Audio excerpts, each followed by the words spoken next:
故事发生在中国内陆的小山村，政府要把村子改建成工业园区，村子所有人都要搬家。17岁的徐云和他的妈妈也要随着村民们搬家。这时，进城6年都没有半点音讯的父亲徐二，突然寄了张1000元汇款单回来。这让母子俩都以为盼到了可以结束委屈生活的希望。徐云要去城里把父亲找回来，母亲却十分反对他这么做。村子马上要拆迁了，在那个通信不发达的年代，等徐云回来，怕是连家都找不到。不仅如此，村子里谣言四起，有人亲眼看到了徐云爸爸在城里做了包工头，发了大财，有车有房有女人，永远不会再回乡下了。但是执拗的徐云并不在乎，他一定要把父亲带回来，如果不行，那就杀了他，把他的尸体带回来。第二天，徐云便带了一把小时候父亲留下的小刀，背着2只大黄鸭，踏着村里的泥土出发了。村头一个女孩追了出来，问他一定要去吗？徐云没有回答，只是传来了一声老牛的低吼。望着消失在视野里的徐云，女孩一遍一遍地喊道：你一定要回来。虽然不知道女孩的身份，或许这就是那个懵懂的年纪里爱情的模样吧。走出大山，徐云踏上了通往城里的汽车。车里的广播告诉我们，最近这里正在遭受洪灾，随时都可能撤离。这时，一个白衣男子起身想要下车，却被坐在徐云边上的刀疤大叔一把拦住，说着还拿出了家伙。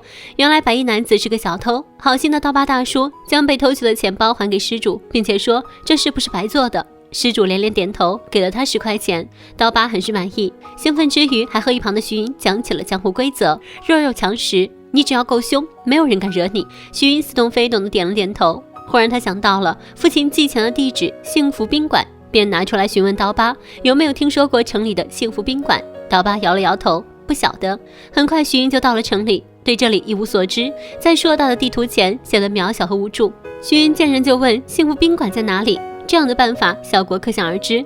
走着走着，他又遇到了大巴车上的刀疤。徐云走上前，希望刀疤能帮他找个落脚的地方。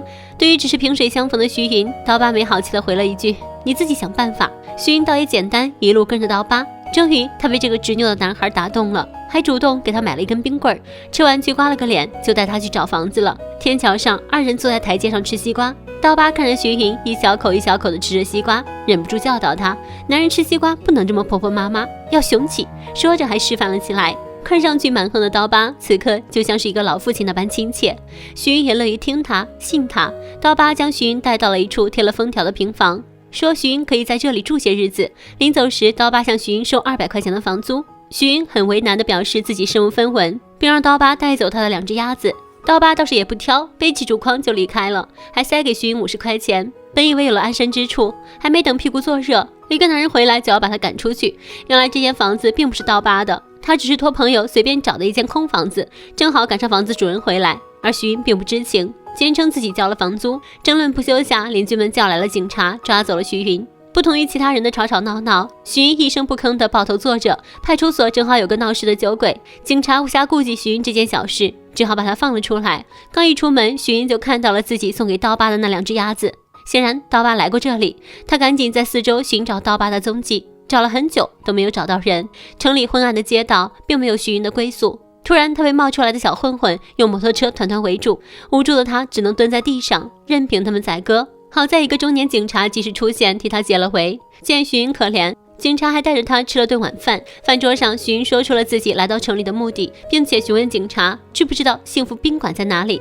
警察摇了摇头，并且告诉他：你父亲这么多年不回家，找到父亲又能怎么样？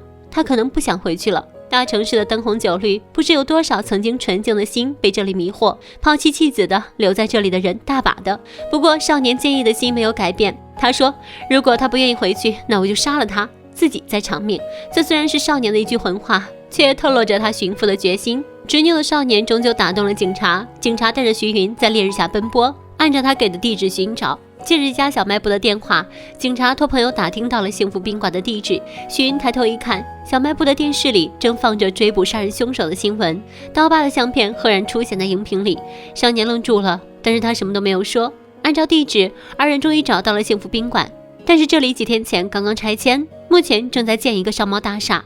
听工地的人说，工程的老板确实姓徐，办公室就在后面的楼里。徐云觉得就是自己的父亲没错了，仿佛看见希望的他飞奔到了办公室。不过这个徐老板是个女人，并不是徐云的爸爸。就在徐云正要离开的时候，一个员工叫住了他，说这附近的市场新村确实有一个包工头叫做徐二。没准就是他。听到这里，徐云又一个箭步窜了出去。按照员工告诉的地址，他们坐着3轮车前往了目的地。半路上，警察看到了自己的孩子和前妻，原来他离婚了，儿子归前妻抚养，他却没有走上前，只是在车上远远地望了一会儿。无论如何，对于孩子来说，警察作为父亲都是失败的，脱了这身警服，自己什么都不是，警服只是面子。没过多久，2人就来到了市场新村，一打听才得知徐二早就因为破产搬走了。徐云无法接受这样的结果，在他的坚持下，警察又带着他找到了徐二曾经的住处。开门的是一位白发苍苍的老人，老人听力和记性不好，面对警察的询问，他的回答驴唇不对马嘴。到此为止，关于徐云父亲的下落再次归零。警察不忍心看到男孩伤心的样子，便带他来到了河边散散心，指着湍急河水里的佛像对徐云说：“这是洪水时从山上冲下来的，只要摸着它许愿，就会实现自己的愿望。”据说很灵。话音一落，徐云毫不犹豫地脱了衣服，跳进河里，游到了佛像的旁边。可当他回到岸边的时候，却发现警察不见了。不远处放风筝的小男孩走过来，告诉徐云：“哥哥，你爸爸出事了。”徐云急得连裤子都来不及穿，赶忙朝着孩子指的方向跑去，但终究还是晚了一步。摩托车上嚣张的混混们大喊大笑着，扔掉手上的石头，扬长而去，只留下地上倒在血泊里的警察，身边散落了2支冰棍。混混们骑着摩托车从他身边呼啸而过，他赶紧把警察送到了医院。在他的病床边，徐云踏踏实实地睡了一晚。自从父亲离去，他已经不知道多久没有度过这样踏实的夜晚了。第2天一早，半梦半醒的他只听到了警察阵阵的低语：“你还是回家吧。”这是警察给他最后的忠告。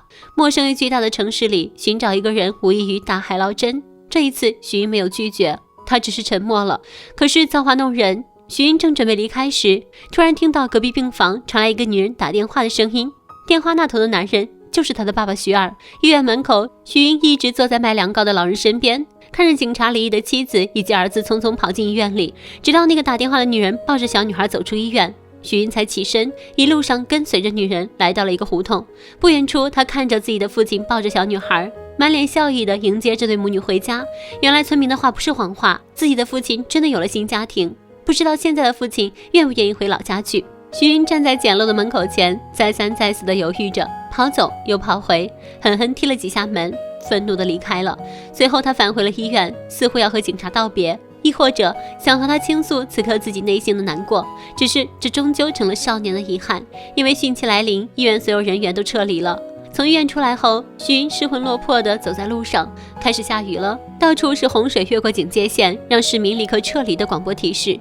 徐云站在铁路旁，与这座雨水中荒凉的城一样，显得如此绝望与不知所措。迷茫之际，他看到了不远处的刀疤迎面跑来，边喊着“徐云躲开”，后面紧紧地跟着几个光着上身的打手。徐云站到一边去，看着刀疤没有跑出多远就被拉住，一同胖走。后面开来一辆车，又下来几个人，将刀疤拉进车里。雨越下越大，短短的1天时间里，2个曾经给予自己父亲般温暖的男人都在自己的眼前消失了。徐云清楚自己或许再也见不到他们了。带着这份失落，他一个人又来到了警察带他去的湖边，把2只鸭子归还于自然。听着湍急的水流潺潺作响，河中央巨大的10尊佛像只剩头部半没在梅雨季节波光粼粼的水中。2只鸭子无忧无虑地在佛像旁嬉水，对人世间的喜怒哀愁浑然不觉。空空的竹篓倾倒在一旁，少年兀自望向远方，心中也生出了一种前所未有的绝望。他来到了父亲住的地方，问那个女人父亲现在工作的地方。冒着大雨，他在一处破旧的工地上找到了父亲。就在父亲即将被2个追债的人带走的时候，被愤怒和无助充斥着的徐云挥舞着小时候父亲送给他的那把匕首，把父亲从2人手里拉出，赶跑了2人。终于偌大的工地上只剩他们父子了。徐云悲哀地发现，父亲并没有认出他，父亲只是站在他身后，问是否曾在他的工地上干过活。徐云没有表明自己的身份，只是问他愿不愿意回老家。徐二就像听笑话般大笑起来，说不会再回去了。而后进了屋子，徐云在门外不甘心地接着问：“真的不打算回去看看吗？”徐二被这问题问得烦了，斩钉截铁地说了句：“绝不回去。”徐云愣了一会儿，滂沱大雨下，徐云带着刀走进屋子，痛下杀手。雨停了，徐云满身是血地靠墙坐着，面无表情。徐二躺在地上，鲜血淋淋。按照他之前说的，即使杀了他，我也要把他带回来。于是他割下了父亲的一缕头发，坐上了回家的大巴。车上，徐云就像在怀念刀疤般的做着和刀疤一样的事，在车上抓扒手问事主要钱。到家后，村子基本已经拆迁，只有他的妈妈还在等着他回来。望着眼前的荒土，徐云拿出刀疤给他的那张沾着血迹的50元钱，小心地包好他父亲的头发，埋进土里，也买走了整个来不及长大的自己。徐云的家还是徐云的家，可徐云却早不是当初进城带回父亲的徐云了。影片《被压死的少年》已经上映并获奖无数，而其成本仅仅是3万块钱和一部借来的 DV 机，没有赞助商，没有植入广告，全片表达的都是导演硬亮的语言，质朴平缓，而恰恰就是这种独特质朴的原声气息，牢牢地吸引了众人的眼球。本期的故事到这啦，我们下期见，拜拜。